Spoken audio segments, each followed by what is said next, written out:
À la une de cette actualité dominicale, 2 châteaux d'eau de grande capacité mis à la disposition des femmes du cercle de Kati. Le geste du conseil de cercle de la dite localité, une réalisation sur financement propre, assure le reportage de Aïssata Dit Koumakamane sur place pour RTM2 lors de la remise. Le port de masque, vous le savez, est conseillé par les professionnels de santé qui doit être utilisé tout en respectant les conditions d'utilisation de ce dispositif sanitaire.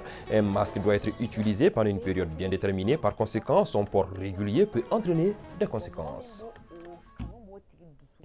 Voilà donc pour les titres. Merci d'être présents très nombreux à cette session d'information de votre deuxième chaîne de télévision nationale. Bonsoir et bienvenue à tous. Formation des jeunes du cercle de Kati sur le thème leadership politique et prévention des conflits électoraux.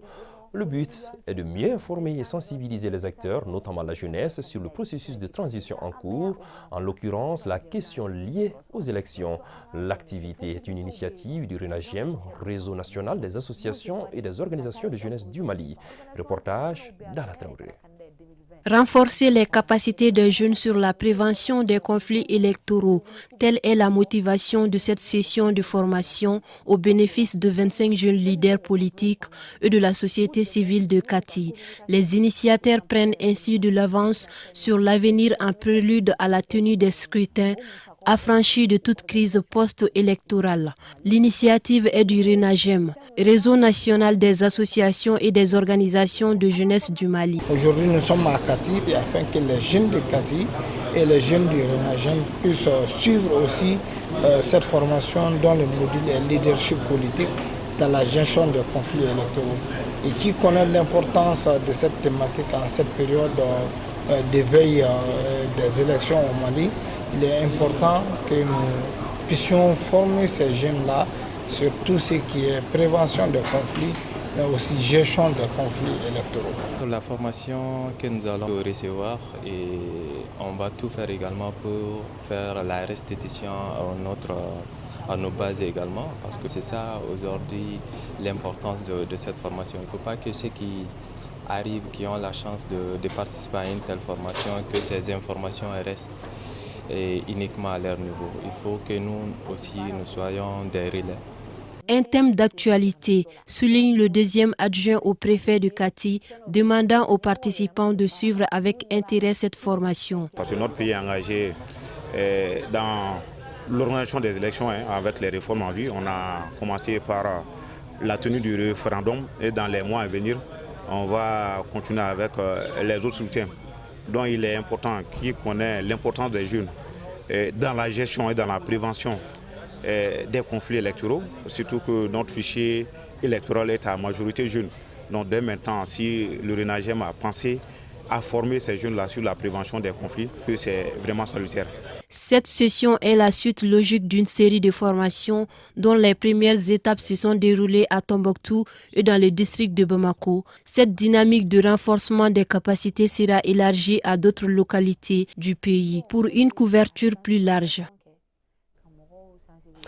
Nous restons à Kati pour parler cette fois-ci de ce geste du conseil de cercle de Kati qui vole au secours de la population de la dite localité. Il vient de mettre à la disposition des femmes du cercle 2 châteaux d'eau de grande capacité, une réalisation sur financement propre. La cérémonie de remise qui s'est tenue à Kati Fouga a regroupé plusieurs personnalités. Aïssata Dit Koumakane était sur place pour RTM2. En plus de la formation et du renforcement des capacités des femmes pour leur autonomisation, le conseil du cercle de Kati enlève une épine des pieds des femmes de Kati Fouga en leur offrant 2 addictions d'eau potable. En fait, nous avons été sollicités par la population de Sanafara, avec en tête le maire délégué de Sanafara, avec les chefs de quartier et les conseillers d'ici, et en tête aussi madame la présidente des femmes. C'est eux qui nous ont sollicités pour avoir de l'eau. Après constat, nous on est venu voir. On a vu que vraiment il y avait un problème d'eau ici. Donc c'est pourquoi nous avons tout mis en œuvre pour mettre de l'eau ici à la portée des femmes. Un véritable ouf de soulagement pour les bénéficiaires qui ne vont plus vivre le calvaire pour avoir de l'eau potable, d'où leur satisfaction.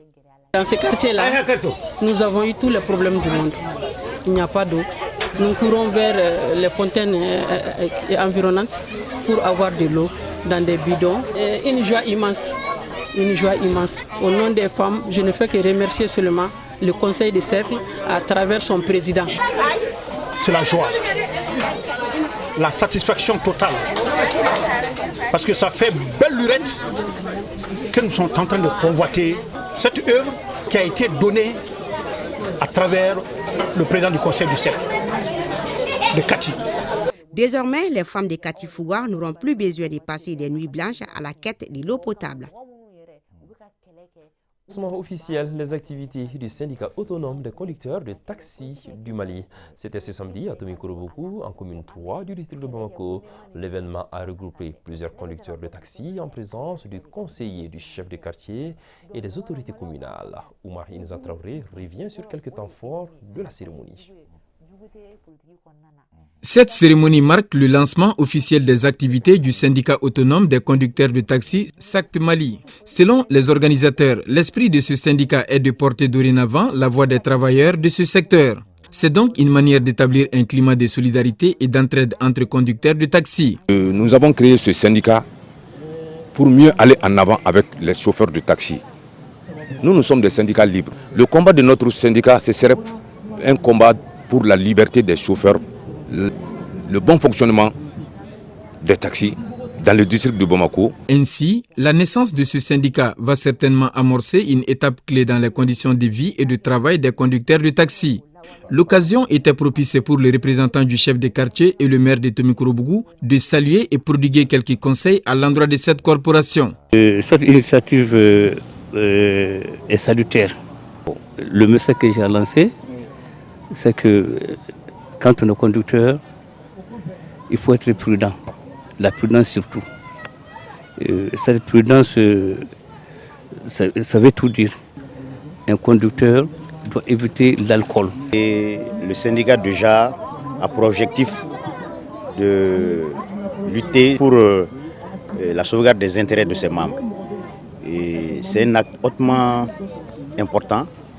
Et si aujourd'hui la commune 3 a eu la chance d'abriter le lancement de ce syndicat très important dans les dispositifs de l'organisation du transport dans le district de Bamako, nous en sommes très honorés. Au dire des responsables, ce syndicat regroupe tous les conducteurs de taxi du Mali. Il est dirigé par un bureau consensuel de plusieurs personnes. Auparavant, une minute de silence avait été observée en la mémoire de toutes les victimes des accidents de la route. Je vous l'annonce